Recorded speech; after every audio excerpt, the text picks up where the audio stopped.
He said he was going, he said that out loud. And I started it too. You were like, oh, you was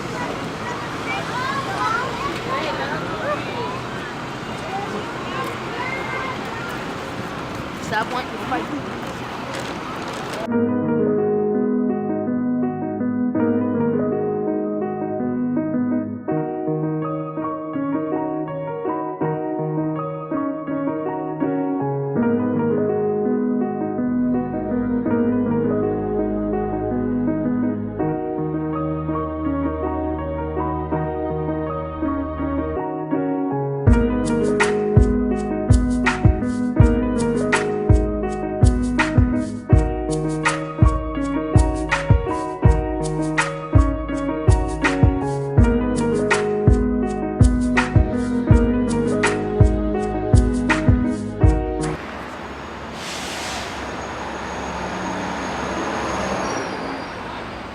Whenever you want me to start. Go ahead. Okay. Hi, my name is Cassandra Rosario, and I'm the owner of Food for Love, and I'm from Spanish Harlem.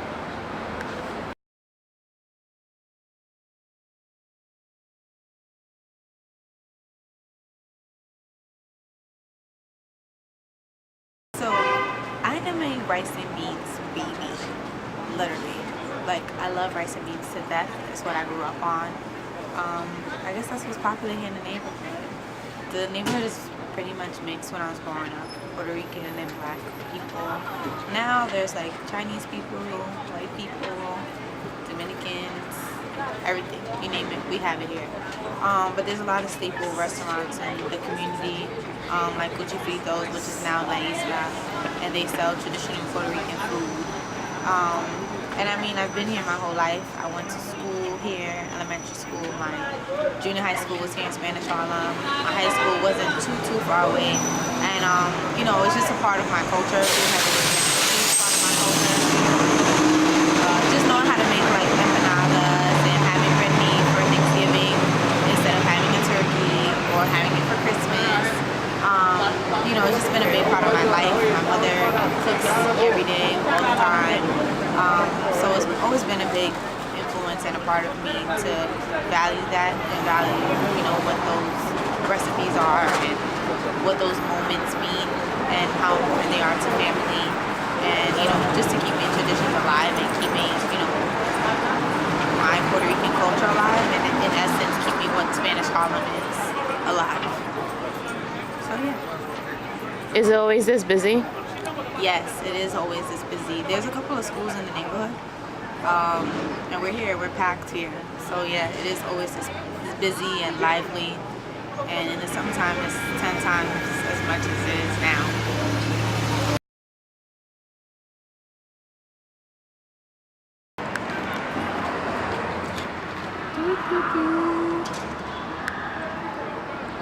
So tell me about this stuff. About this stuff? Yeah.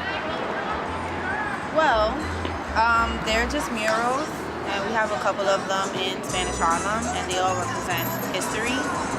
For example, over here they're playing bomba on the congos and stuff. Well, bomba en plena is a traditional form of dance and music for Puerto Rican culture, which is a lot of what Spanish Harlem is. Alright, well, this is a mural of two revolutionaries, Che Guevara, who was a Cuban revolutionary, and Pedro Albizu Campos, who was a Puerto Rican revolutionary. I actually learned about him like, I don't know, 3 years ago, and I never knew about him, even though this has been here in my community forever. And someone actually had a workshop about him and like the culture in Puerto Rico and the whole revolution and how he led all of that. So I thought it was pretty dope that he's right here, you know? So yeah, that's pretty cool.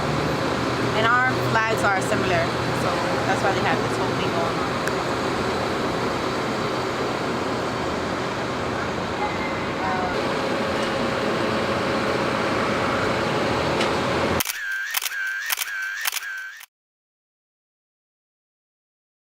So this is the East Harlem Cafe. It's a 5-year-old Hispanic-owned business here in Spanish Harlem. And it's great. People come here to write. They do poetry. Sweet little cafe. great service, good people. That's about it. We're inside of Valencia Bakery, which is another long-standing Hispanic-owned business here in Spanish Harlem. And they also make my favorite dessert, which is pastelitos de guava. They're at the bottom. It's basically like a puff pastry, but it's longer, and it has guava paste inside, and they put powder on top. And it's probably one of the most amazing things you could ever taste in your entire life. And I love them. So yeah, people can easily bribe me with those because they're great. But they also make cakes here, and they have cards and balloons for whatever occasion. That's it. That's Valencia Bakery.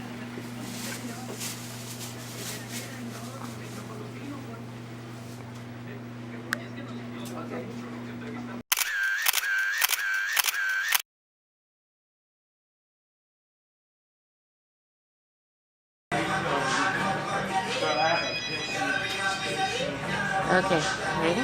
Oh, we ready? Yeah. Do you want me to say where we are, right? Yeah. Okay. So right now we're at Camaradas, which is a restaurant in Spanish Harlem. It's also Hispanic owned. I come here to get drinks and listen to music. A lot of local bands, Puerto Rican bands that play traditional Puerto Rican music or even salsa and stuff come here on the weeknights to play. And it's a great place that everybody comes to in the neighborhood. They have a lot of shows and they have good drinks, good food. That's where we are right now.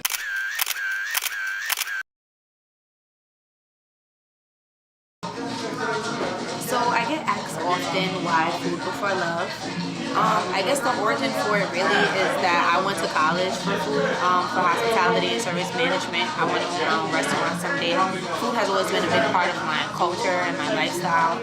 And you know, since starting the site, I've been trying to do a lot of stuff in Spanish Harlem specifically because I'm from here.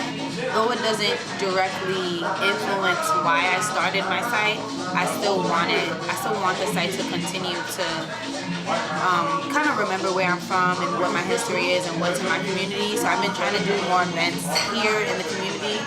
Like I had my speed dating event at the East Harlem Cafe, and I had something else. I had a brunch at Agua Fresca on 116th Street, and soon I'm going to be having an event at the candy shop Coco Lebu on 110th Street.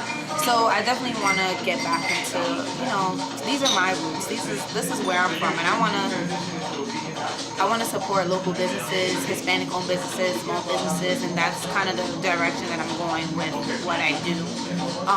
As far as the blog itself, it really just started because I was working in finance and I was going out to eat often, and I saw a need for it. People didn't really know where to eat, what to eat, and I wanted to bring that to my network. And I wasn't really prioritizing my passions, and I'm big on saying prioritize your passions, and I was putting other things before my craft, which is food, things like love and the wrong people. And for me, that's what it directly correlates to, like food before love. So that's where it comes from. And in the same token, I love to eat. I love to go out to eat. I love to try new things. I love to bring other people together through food and create those experiences for them and help people ultimately find love on the menu. So that's where it all comes from, food before love.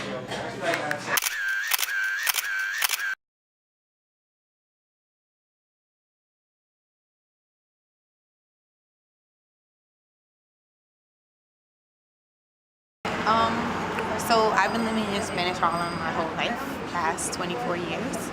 And there's a rich culture here, and the area is getting gentrified. I was getting off the train the other day, and a bunch of people that I have never seen before in massive amounts got off the train, and I thought that was odd. I don't directly have any ill feelings towards gentrification. In a way, it brings more business to the community because there are a lot of small businesses here that need to get supported. And I mean, it looks really nice as far as the store goes, the supermarket's gorgeous, etc. However, the only real issue is that eventually it is moving us out.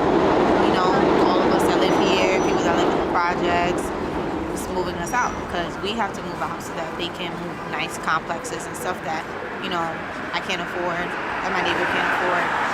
So those are my only real direct issues with it. But yeah, it's becoming a thing now. There's a lot of like wine bars around here, really upscale restaurants that we didn't have before. And it's pretty cool, but eventually it's going to hurt us more than it's going to help us.